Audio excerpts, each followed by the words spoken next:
नमो भगवते वासुदेवाय नमः।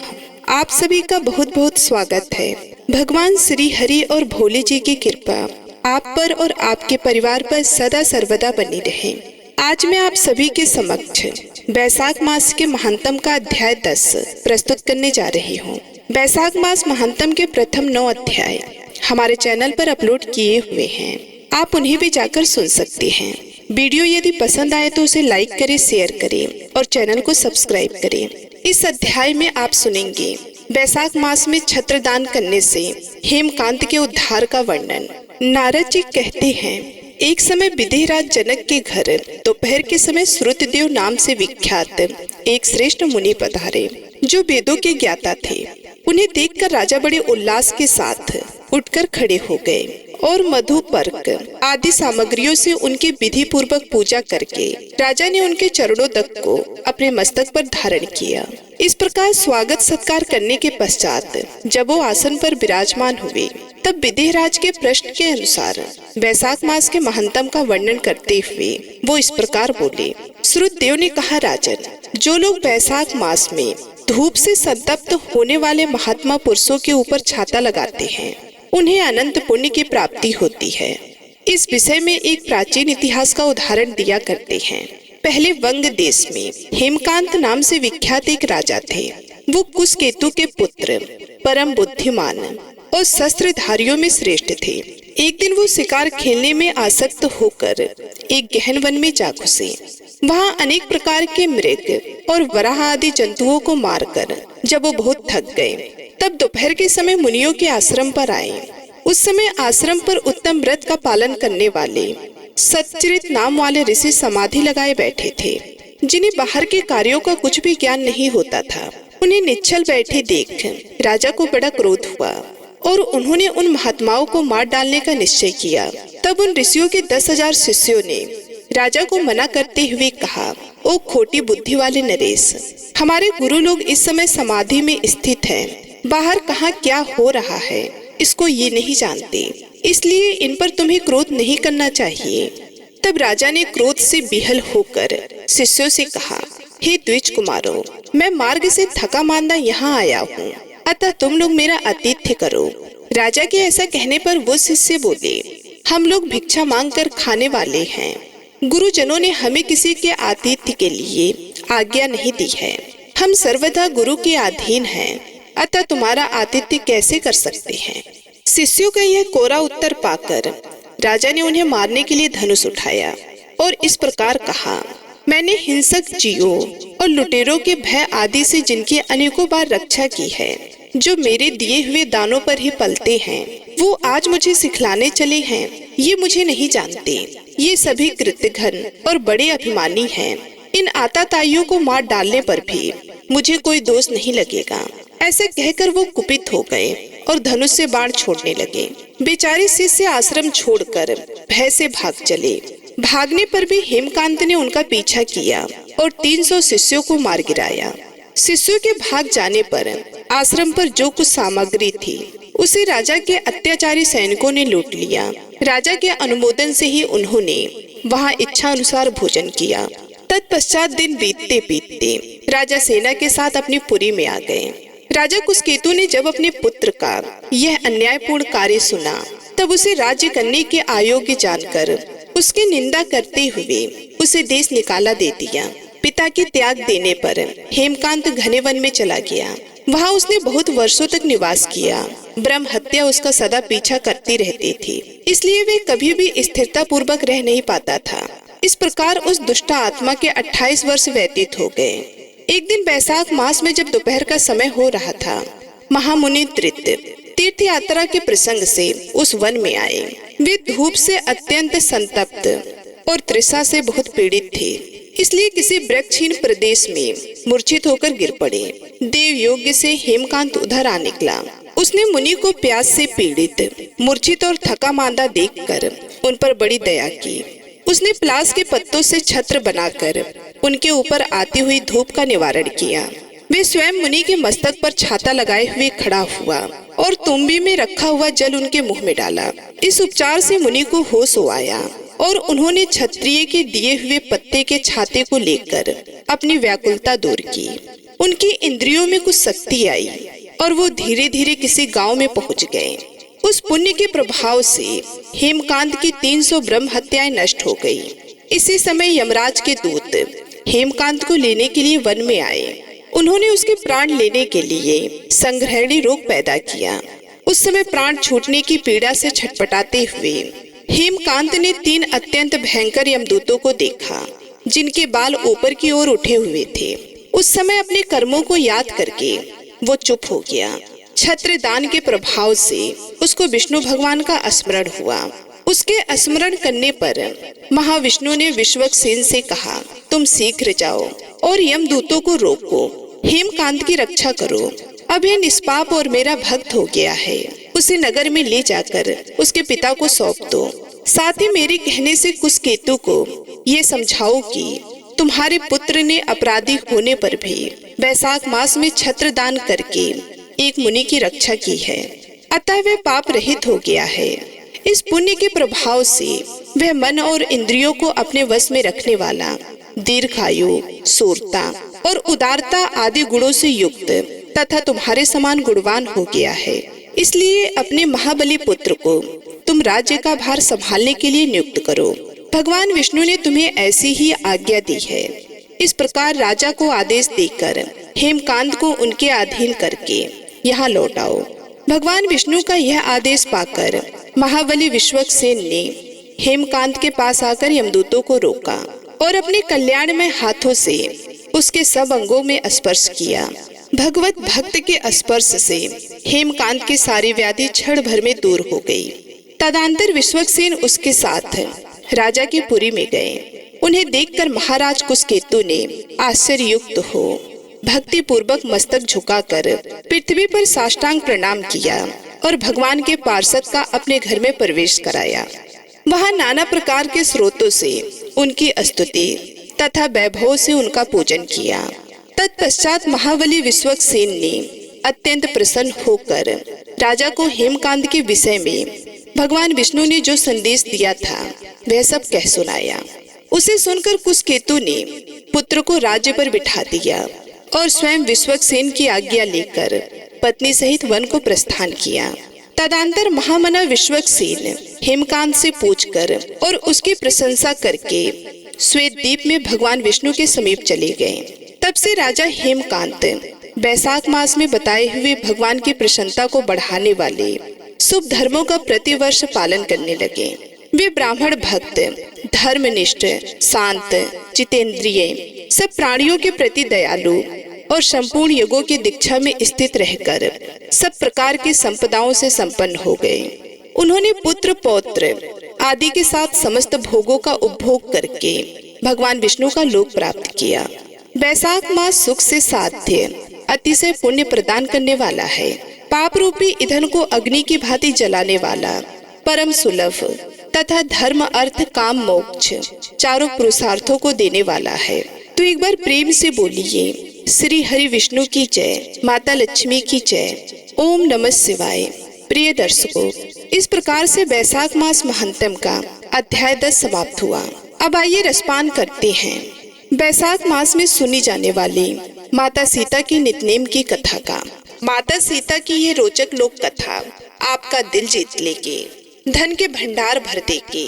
ये कहानी माता सीता की कहानी थी और श्री राम इसे सुना करते थे। एक दिन की बात है, श्री राम भगवान को किसी काम के लिए बाहर जाना पड़ गया। तो सीता माता कहने लगी कि भगवान, मेरा तो 12 वर्ष का नित्य नेम है, अब आप बाहर जाएंगे तो मैं अपनी कहानी किसे सुनाऊंगी। श्री राम ने कहा कि तुम कुएं के पाल पर जाकर बैठ जाना और वहाँ जो औरतें पानी भरने आएंगी उन्हें अपनी कहानी सुना देना।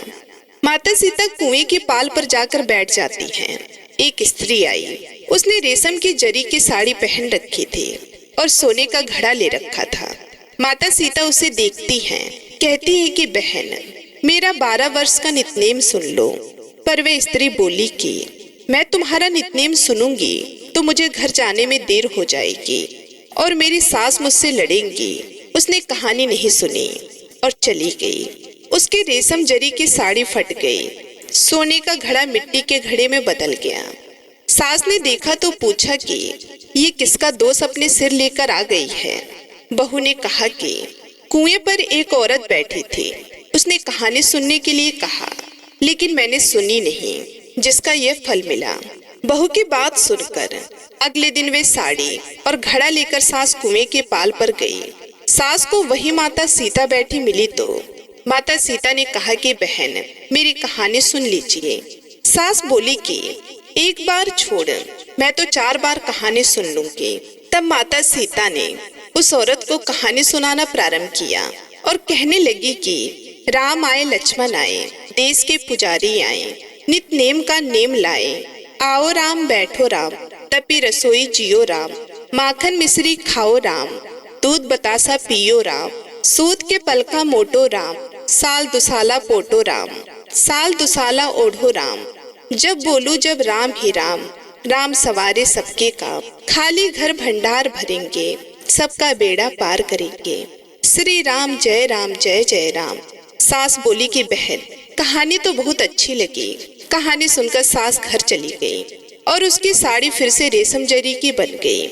मिट्टी का घड़ा फिर से सोने के घड़े में बदल गया। बहू कहने लगी, सासू माँ, आपने ये सब कैसे किया? सास ने कहा कि बहू, तू दोष लगा के आई थी और अब मैं दोष उतार कर आ रही हूँ। बहू ने फिर अपनी सास से पूछा कि सासू माँ, वे कुएं वाली स्त्री कौन थी? सास बोली कि वो माता सीता थी। वो पुराने से नया कर देती हैं, खाली घर में भंडार भर देती हैं। वह लक्ष्मी जी का वास घर में कर देती हैं। आदमी की जो भी इच्छा हो उसे पूरी कर देती हैं। बहू बोली कि ऐसी कहानी मुझे भी सुना दो। सास बोली, ठीक है, तुम भी सुनो। और सास ने उस कहानी को अपने बहू को सुनाना शुरू की। सास बोली, बहू ध्यान से सुनना। तब सास कहने लगी, राम आए लक्ष्मण आए, देश के पुजारी आए, नित नेम का नेम लाए। आओ राम बैठो राम, तपी रसोई जियो राम, माखन मिश्री खाओ राम, दूध बतासा पियो राम, सूत के पालका मोठो राम, साल दुसाला पोटो राम, साल दुसाला ओढ़ो राम। जब बोलो जब राम ही राम, राम सवारे सबके काम, खाली घर भंडार भरेंगे, सबका बेड़ा पार करेंगे। श्री राम जय जय राम। कहानी सुनकर बहू बोली कि कहानी तो बहुत अच्छी है। सास ने कहा, ठीक है, इस कहानी को रोज कहा करेंगे। अब सास बहू रोज सवेरे उठती, नहाती धोती और पूजा करने के बाद नित नेम की सीता की कहानी कहती। एक दिन उसके यहाँ एक पड़ोस की औरत आई और बोली कि बहन, जरा सी आँच देना। तो वह बोली कि आज तो अभी हमने जलाई ही नहीं। पड़ोसन ने कहा कि तुम सुबह 4 बजे से उठकर क्या कर रही हो? फिर उन्होंने कहा कि सुबह उठकर हम पूजा करते हैं, फिर सीता माता की नितनेम की कहानी कहते हैं। पड़ोसन ने उनकी बात सुनकर फिर कहा कि सीता माता की कहानी कहने से तुम्हें क्या मिला? वो बोली कि इनकी कहानी कहने से घर में भंडार भर जाते हैं, सारे काम सिद्ध होते हैं, मन की इच्छा भी पूरी होती है।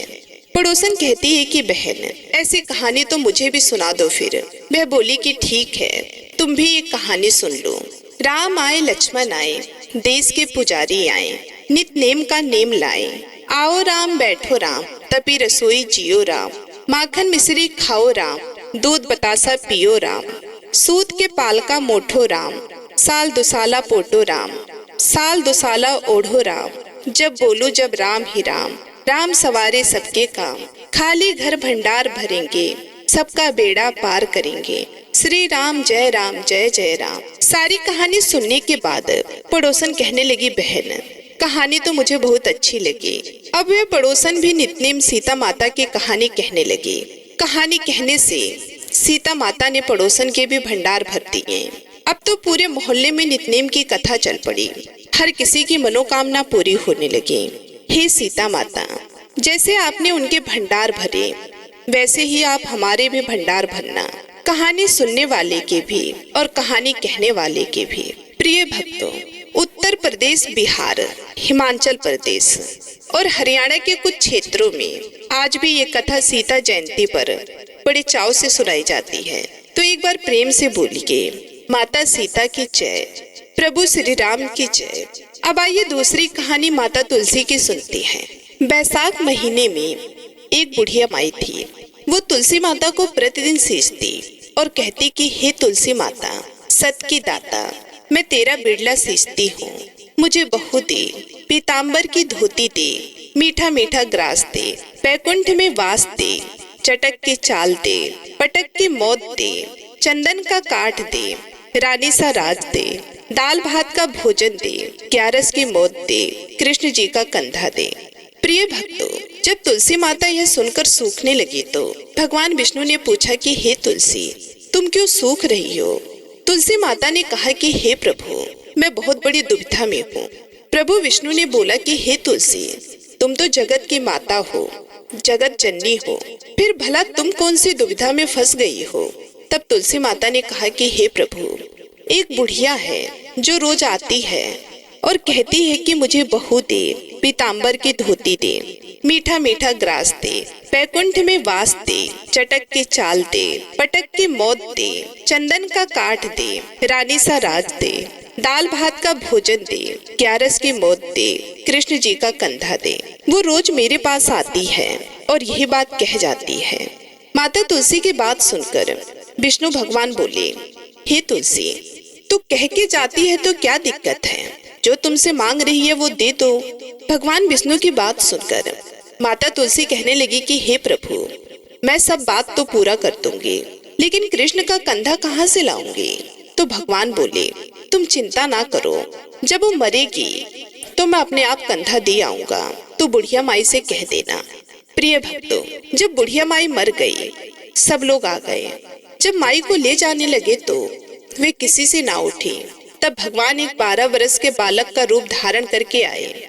बालक ने कहा, मैं कान में एक बात कहूँगा तो बुढ़िया माई उठ जाएगी। उस नन्हे से बालक की बात सुनकर गांव वाले बड़े गुस्सा हुए। वो बोले, हम इतने नौजवान लोग इस बुढ़िया को उठा रहे हैं, वो हमसे नहीं उठ रही है। भला तू ऐसी कौन सी बात कहेगा जो तेरे कहने से बुढ़िया माई उठ जाएंगी? उन लोगों की बात सुनकर नन्हे से बालक का रूप धारण किए हुए भगवान विष्णु कहने लगे, एक बार मुझे मौका तो दीजिए, पहले मैं वो बात तो कहूँ। प्रिय भक्तों, गांव वाले जिद पे आ गए। वो हट करने लगे, कहने लगे कि नहीं नहीं, तुम जहाँ जा रहे हो जाओ, अभी तुम्हारी खेलने खाने की उम्र है, तुम इन सब चक्करों में मत पड़ो। उन सभी लोगों में से कुछ बुजुर्ग लोग थे। उन्होंने बोला कि एक बार जो बालक कह रहा है उसको बुढ़िया माई के कान में कहने दो, हो सकता है कि बालक के कहने से बुढ़िया माई उठ जाए। फिर सभी लोगों ने उन बुजुर्गों की बात मानकर उस बालक को आज्ञा दे दी। अब बालक उन बुढ़िया माई के पास गया और कान में कहने लगा कि बुढ़िया माई, मन के निकाल ले, पीताम्बर की धोती ले, मीठा मीठा ग्रास ले, बैकुंठ का वास ले, चटक के चाल ले, पटक के मौत ले, कृष्ण जी का कंधा ले। ये सुनकर बुढ़िया माई हल्की हो गई। भगवान ने कंधा दिया और बुढ़िया माई को मुक्ति मिल गई। हे तुलसी माता, जैसे बुढ़िया माई को मुक्ति दी, वैसे इस कथा को कहने वाले, सुनने वाले और हुकार भरने वाले उन सभी को वैसे ही देना। अब आइए सुनते हैं धरती माता की कहानी।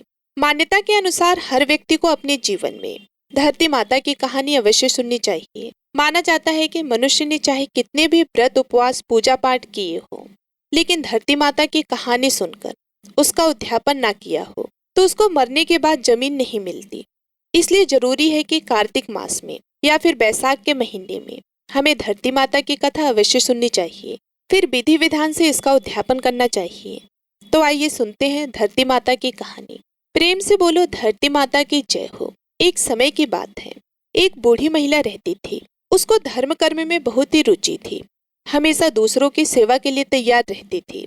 सुबह जल्दी उठना, बाड़, पीपल, तुलसी आदि में जल डालना, विष्णु जी, कान्हा जी की पूजा करना, यह उसके रोज के नियमों में शामिल था।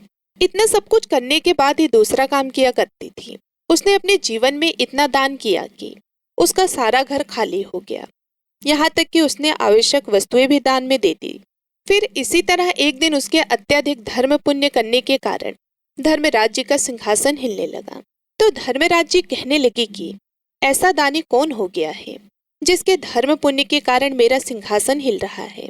फिर धर्मराज जी कहने लगे कि अगर यह दानी इसी तरह दान पुण्य करता रहेगा तो एक दिन जरूर मेरा सिंहासन छीन लेगा। फिर अपने दूत से कहने लगी कि तुम जाओ, जल्दी से इस दाने का पता लगाओ। फिर धर्मराज जी ने इस कार्य के लिए यमराज को भेज दिया। यमराज ने दाने का पता लगाने के लिए धरती पर आकर एक कोढ़ी मनुष्य का रूप धारण किया और फिर वे कोढ़ी रूप धारण करके उसी गांव में आ गए जहां पर वह बुढ़िया रहती थी। वे कोढ़ी बनकर सारे दिन गांव में कपड़ा मांगते हुए घूमते रहे, लेकिन किसी ने भी उसे तन ढकने के लिए कपड़ा नहीं दिया। सर्दियों का समय था और बहुत तेज ठंड चल रही थी।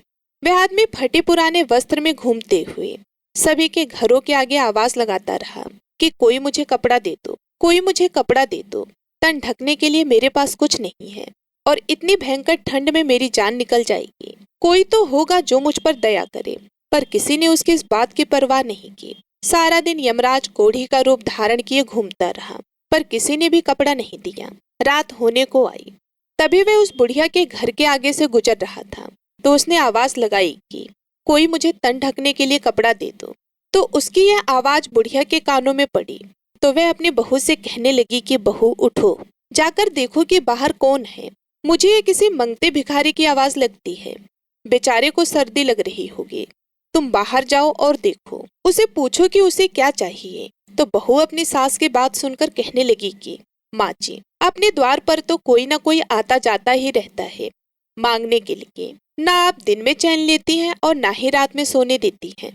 आपको पता है आधी रात हो चुकी है, इसलिए तुम भी सो जाओ और मुझे भी सोने दो। तो इस तरह बुढ़िया ने अपनी तीनों बहुओं को कहा, पर उन्होंने बाहर जाने के लिए इनकार कर दिया। फिर बुढ़िया ने अपनी चौथे नंबर की बहू को आवाज लगाई कि बेटा बाहर जाकर देखो कि कौन है। तो सबसे छोटी बहू कहने लगी कि माँ जी आप निश्चिंत रहें, मैं जाकर पता लगाती हूँ कि बाहर कौन आया है। फिर बहू बाहर आकर देखती है कि बाहर एक कोढ़ी आदमी बैठा है। तो बहू उस कोढ़ी आदमी से पूछती है कि बाबा आपको क्या चाहिए। तब वह कोढ़ी रूप धारण किए हुए यमराज कहता है कि मैं तो कोढ़ी आदमी हूँ, मेरे पास कपड़े भी नहीं हैं, मुझे बहुत सर्दी लग रही है। अगर आप ओढ़ने के लिए कोई वस्त्र दे दे तो आपका बड़ा भला होगा। तो उसकी बात सुनकर बहू अंदर चली गई और अंदर जाकर अपनी सास को सारी बात बताई।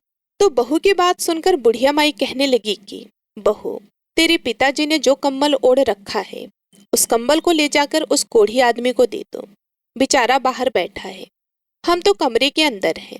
तो यह बात सुनकर बहू कहने लगी कि नहीं माँ, अगर ऐसा किया तो पिताजी को ठंड लगेगी। तो बुढ़िया माई कहने लगी कि यह ले मेरी गोदड़ी ले जा और तेरे पिताजी को दे दे और उनके पास से कम्बल ले जा करके उस भिखारी को दे दे। वह बेचारा खुले आसमान के नीचे बैठा है, हम तो कमरे बंद करके बैठे हैं, उसके पास कुछ नहीं है, कम से कम एक कंबल होगा तो सर्दी से कुछ तो बचाव होगा। तो बहू ने अपनी सास की बात मानते हुए कम्बल ले जाकर बाहर बैठे उस आदमी को दे दिया। वे भिखारी आदमी उस कम्बल को लेकर उसके द्वार से खड़ा होकर चला गया और सीधे धर्मराज के पास गया। वहां जाकर कहने लगा कि महाराज, यह लो कम्बल। गांव के बाहरी हिस्से में एक बुढ़िया माई रहती है, वे बहुत ही अधिक दान पुण्य करती है। अब उसके घर में एकमात्र यही कम्बल बचा था, वह भी मुझे दे दिया। उसने नई और पुरानी सभी चीजों का दान कर दिया है, उसके घर में दान के लिए अब कुछ भी नहीं बचा है। तो यमराज की बात सुनकर धर्मराज जी कहने लगे कि अब तो वह बुढ़िया मेरा सिंहासन लेकर रहेगी। फिर धर्मराज जी दूत से कहने लगे कि तुम जाओ और उस बुढ़िया माई को यहाँ लेकर आओ। तो वे दूत धर्मराज जी की आज्ञा का पालन करते हुए उस बुढ़िया माई को लेने के लिए धरती पर आया और उसे साथ लेकर चला गया। बुढ़िया माई ने वहां पहुंचकर जैसे ही पहला कदम उठाया तो रखने के लिए नीचे पानी था, उसे पैर रखने के लिए धरती नहीं मिली। तो यह देखकर बुढ़िया माई हैरान हो गई और जहां बुढ़िया माई खड़ी थी वहीं रह गई। फिर मन में विचार करती हुई भगवान से कहने लगी कि हे भगवान, यह क्या है, अब मेरा क्या होगा, मेरे पैरों के नीचे तो धरती नहीं है, मुझे धरती चाहिए। तब भगवान कहने लगे कि बुढ़िया माई, तूने धरती मोल नहीं ली, अब मैं तुम्हें धरती कहाँ से ला कर दूं। तो यह बात सुनकर बुढ़िया माई गुस्से में होकर कहने लगी कि जब मुझे खड़ी रहने के लिए और चलने के लिए धरती ही नहीं मिलेगी तो आप मुझे यहाँ लेकर क्यों आए हो। तो धर्मराज जी कहने लगे कि धरती तो जो मोल लेता है उसी को यहाँ पर धरती मिलती है। फिर बुढ़िया माई विनम्र भाव से कहने लगी कि महाराज, मैं यह सब कुछ नहीं जानती। धरती मोल किस प्रकार लेते हैं, मुझे यह सब कुछ आप बताइए। मैं बिना धरती के यहाँ पर कैसे रहूंगी? यहाँ स्वर्गलोक में मेरा क्या काम है?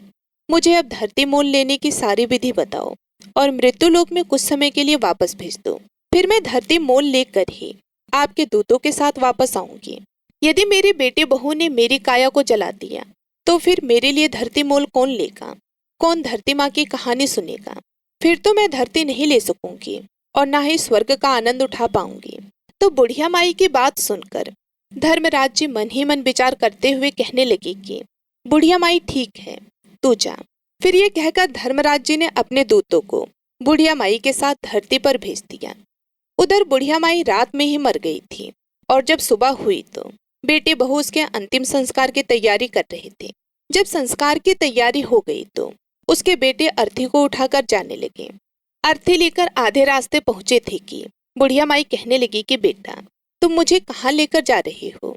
तब उसका बड़ा बेटा कहने लगा कि माँ इतनी जल्दी भूतनी कैसे बन गई?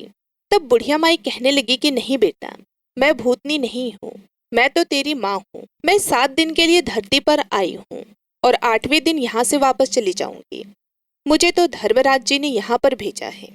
तो उसके बेटे कहने लगे कि माँ तुम्हें वापस आना था तो तुम गई क्यों? तो वे कहने लगी कि बेटा क्या करूं, मैंने अपने जीवन में धर्म पुण्य तो बहुत किए थे, लेकिन धरती माता की ना तो कभी कहानी सुनी और ना ही धरती मोल ली। इसलिए मुझे वहां पर धरती नहीं मिली है।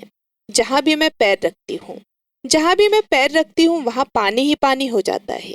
मेरे प्रार्थना करने पर धर्मराज जी ने मुझे यहाँ पर धरती माता की कहानी सुनने के लिए भेजा है।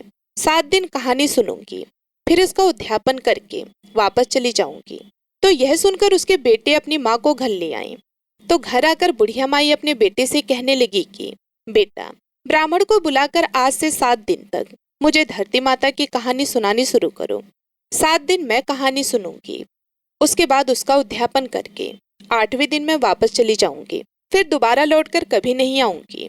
तो बुढ़िया माई की बात सुनकर उसके सारे बेटे असमंजस में पड़ गए और सोचने लगे कि क्या करें। तभी एक बुजुर्ग पंडित वहां पर आया और कहने लगा कि बेटा तुम्हारी माँ भगवान के दरबार में जाकर आई है और फिर से अपनी काया में आ गई है। तो यह सच कह रही है, भगवान ने ही इसको यहाँ भेजा है। यह अपने जीवन में बहुत ही धर्मपरायण थी। अब जैसी तुम्हारी माँ कहती है वैसा ही करो। इन्हें 7 दिन तक धरती माता की कहानी सुनवाओ और फिर उसका उद्यापन कर देना। तो पंडित की बात सुनकर उसके बेटे तो मान गए, पर बुढ़िया के घर में लोगों की भीड़ लगी हुई थी क्योंकि उस दिन उसका संस्कार होना था। सारी औरतें वहां पर भजन गा रही थी, बहुएं भी वहां पर बैठी थी। बुढ़िया माई को जिंदा देखकर बहुएं कहने लगी कि यह अम्मा नहीं मरेगी, यह तो हमें मार कर फिर मरेगी। सारे घर में झाड़ू लगाती है, सुई तक भी घर में छोड़ी नहीं। घर में भोजन बनाना तो दूर है, एक चुटकी नमक तक नहीं मिलता और यह अब फिर से आ गई है। तो बहू की बात सुनकर बुढ़िया माई कहने लगी कि बेटा मैं किसी को मारने के लिए नहीं आई हूँ, मुझे तो तुम ब्राह्मण को बुलाकर धरती माता की कहानी सुना दो। 7 दिन मैं यहाँ कहानी सुनूंगी, फिर मुझे आगे धरती मिल जाएगी तो मैं यहाँ से चली जाऊंगी, फिर लौट कर यहाँ कभी भी नहीं आऊंगी। तो उसके बेटे बहू ने 6 दिन तक बुढ़िया माई को लगातार ब्राह्मण को घर बुलाकर कहानी सुनवाई और 7वें दिन पानी का भरा हुआ 1 लोटा, रोली मोली, 5 सवा नाल का धागा और गुड़ की डली लेकर बुढ़िया माई अपनी बहू से कहने लगी कि चलो बेटा तुम सारे के सारे मेरे साथ पीपल के पेड़ के नीचे चलो। हम सारे वहां पर बैठकर धरती माता की कहानी सुनेंगे। आज मेरे इस व्रत का उद्यापन है, मैं चाहती हूँ कि तुम सारे चलो, तुम भी इस कथा को सुनना जिससे तुम्हें यह पीड़ा दुख ना हो। और फिर बुढ़िया माई अपने सभी बहुओं और ब्राह्मण को लेकर पीपल के पेड़ के नीचे पहुंच गई। वहां बैठकर ब्राह्मणी ने धरती माता की कहानी कही तो बुढ़िया माई और उसके बहुओं ने सुनी, कहानी को हुकार दिए। धरती माता की कहानी कहने के बाद में मोली का धागा और गुड़ की डली लेकर पीपल की जड़ में दबा दी। फिर बुढ़िया माई ने हाथ जोड़कर कहा कि लो धरती माता इसे स्वीकार करो। धरती माता अब मैंने तुम्हें मोल ले लिया है, जाने अनजाने अगर मुझसे कोई पाप हो गया है तो तुम अपने में समेट लो और मुझे आगे धरती मिले, यह आशीर्वाद दो ताकि मुझे फिर से यहाँ ना आना पड़े।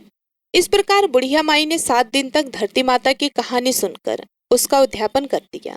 बुढ़िया माई की बहुओं ने एक दिन धरती माता की कहानी सुनकर उद्यापन कर दिया। इस प्रकार बुढ़िया माई ने धरती माता की कहानी कही, उसका व्रत किया और स्वयं भी उद्यापन किया और बहुओं से भी करवाया।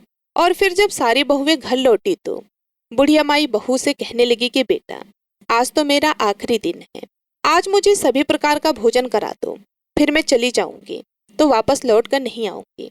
तो बहुएं कहने लगी कि माँ जी, आपको क्या खिलाएं और कहाँ से लाएं, घर में कुछ भी तो नहीं बचा है, आपने सब कुछ तो दान कर दिया है। तो बड़ी बहू कहने लगी कि कोई बात नहीं, तुम इतनी कड़वी मत बोलो, मैं सब कुछ अपने आप प्रबंध कर लूंगी, मैं अभी पड़ोस में जाकर आती हूँ, माँ के करने लायक भोजन तो मिल ही जाएगा। तो यह सुनकर बड़ी बहू अपने पड़ोसन के घर गई, वहां से चावल लिए, फिर दूसरे के घर गई, वहां से दाल लिए।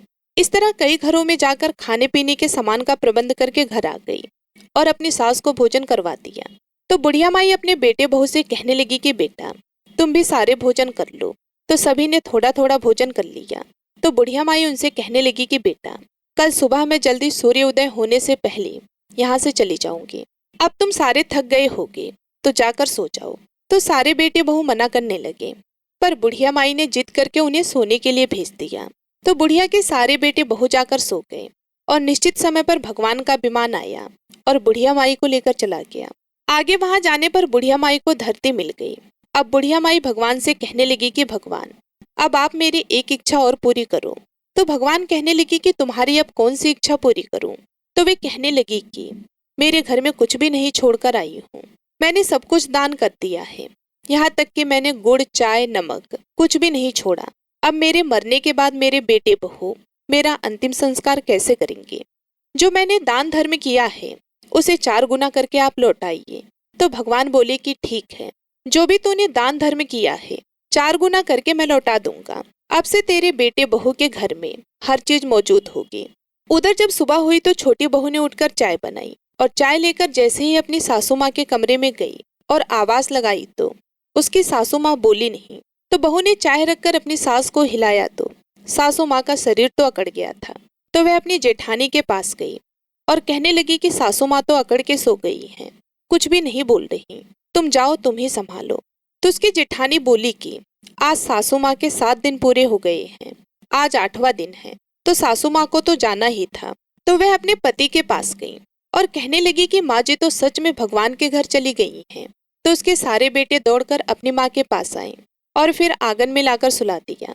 तो छोटी बहू कहने लगी कि मैंने सदा आपकी सुनी है और आपकी हर बात मानी है, आज आप मेरी बात सुनो। तो सारे कहने लगे कि बोलो क्या बात है। तो छोटी बहू कहने लगी कि इस लोटे में जल है, इसी पानी से छींटे देकर सासू माँ को ले जाओ।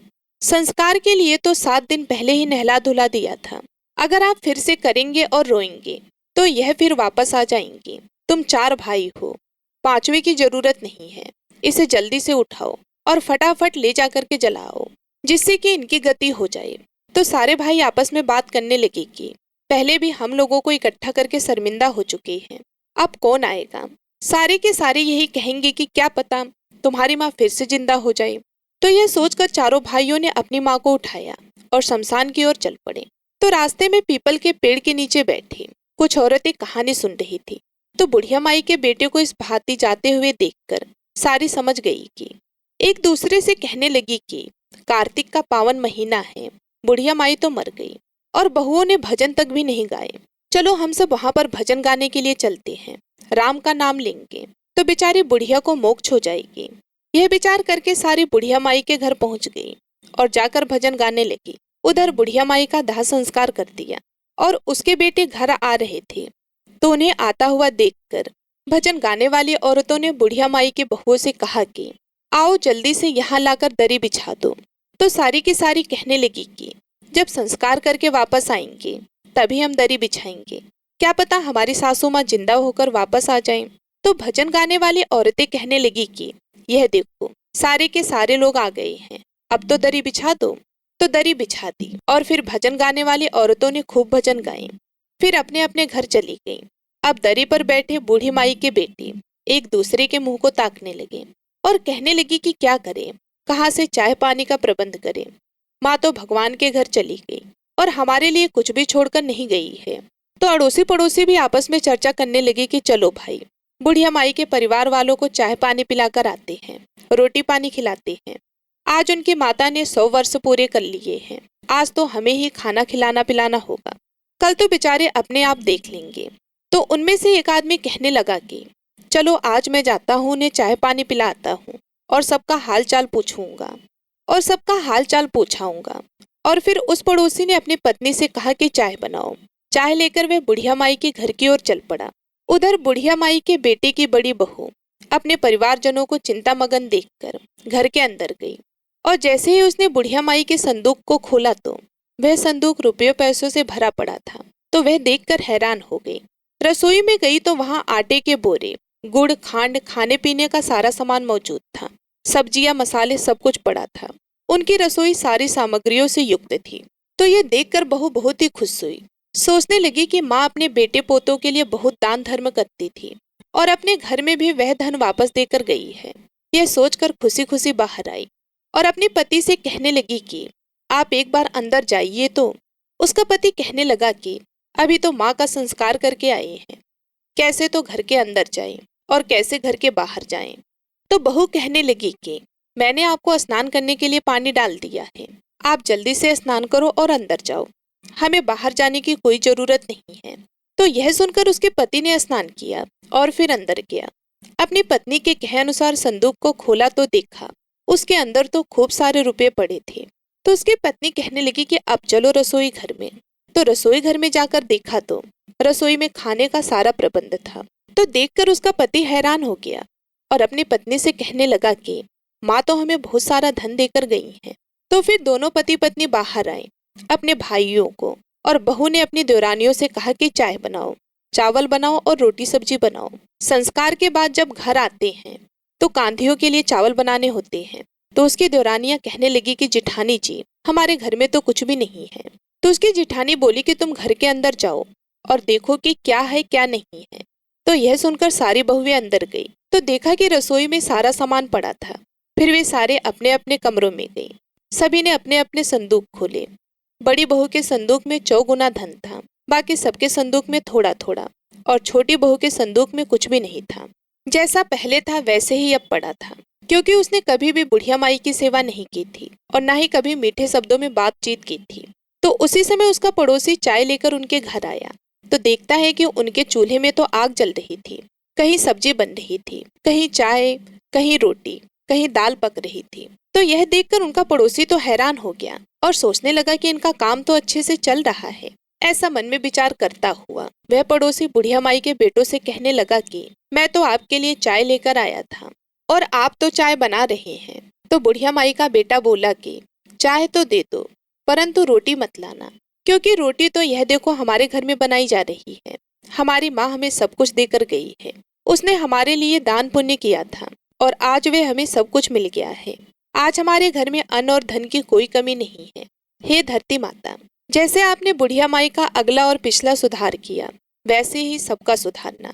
जैसे बुढ़िया माई को धरती मिली, वैसे धरती माता सबको मिले।